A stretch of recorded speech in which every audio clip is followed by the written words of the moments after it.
Ces 2 jours-là, les gars, ils parlent de problème de Doumbouya, c'est-à-dire que le Guinée avec la Sierra Leone. Soit disant, il y a même des rumeurs que voilà, il y a une sorte de guerre qui veut se mettre en place. Bon, je vois que les gens réagissent un peu, mais ce que je veux vous dire déjà, c'est que le gars là, il n'a pas d'autre choix que de faire la guerre. Les gars là, ils n'ont pas d'autre choix que de faire la guerre parce qu'il a mis en place un système qu'on appelle, ce qu'on appelle la royauté en fait. C'est ça qu'il a mis en place en Guinée. Voilà. La Guinée, c'est devenu un royaume en fait. Voilà. Parce que c'est le pouvoir unique d'un seul gars suprême. Voilà. Maintenant, tout dépend de lui. Maintenant, il décide des droits de vie et puis des morts sur qui il veut. Voilà. On fout les gens en prison quand on n'est pas d'accord. Voilà. Il n'y a pas de débat en fait. Il a dissous tous les partis politiques. Voilà. Et donc, c'est un royaume en Afrique, en Guinée aujourd'hui. Mais c'est tout comme au Mali, au Burkina, hein, c'est pareil. Ils ont dissous les partis politiques, sont assis. Maintenant, il faut savoir qu'ils n'ont pas le choix que ceux-là, ils se maintiennent. Pourquoi? Parce qu'il y a soi-disant la guerre. Ils font la guerre au peuple, donc ça leur donne la guerre, motif de la guerre, pour se maintenir au pouvoir, quoi. Mais Doumbouya aussi, on est obligé de faire la guerre. Vous voyez le temps des royaumes, là où on disait les royaumes avant, là. Vous savez, les royaumes, là, pourquoi ça tenait? C'est parce que les royaumes étaient tout le temps en guerre. Allez lire les histoires des royaumes, que ce soit en Europe, en Afrique. Les histoires des royaumes, les royaumes sont toujours en guerre. Un royaume ne peut pas exister s'il n'est pas en perpétuelle guerre. Sinon, il saute. Le roi saute, la famille royale saute. C'est un truc intéressant à savoir. C'est-à-dire qu'il n'y a pas un royaume n'a pas de paix sauf dans une période de guerre.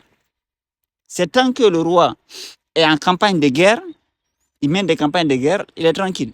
Mais le jour qu'il arrête les campagnes de guerre, son peuple, il y aura des gens qui vont soit un coup d'État pour devenir roi aussi, soit le peuple, ça va sauter, ça va péter en fait. Parce que le système n'est pas naturel. C'est un système qui se maintient que tant qu'il est vitalisé. Parce que ce n'est pas un système naturel en fait. Ce n'est pas un système de paix.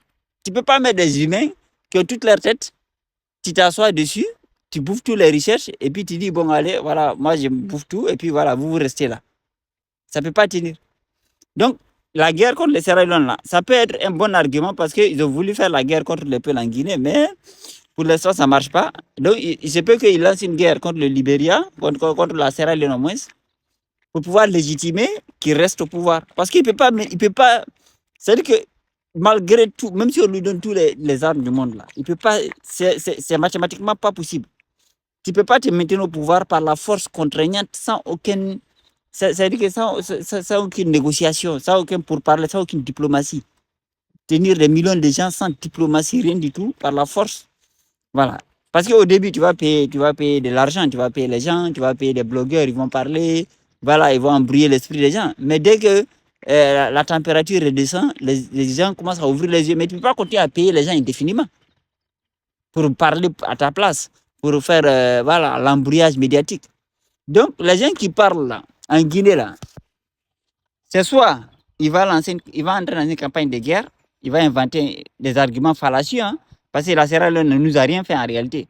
Mais il va essayer de lancer un argument fallacieux comme ça pour nous mettre en guerre avec la Sierra Leone et en profiter pour déstabiliser la stabilité des peuples en Sierra Leone.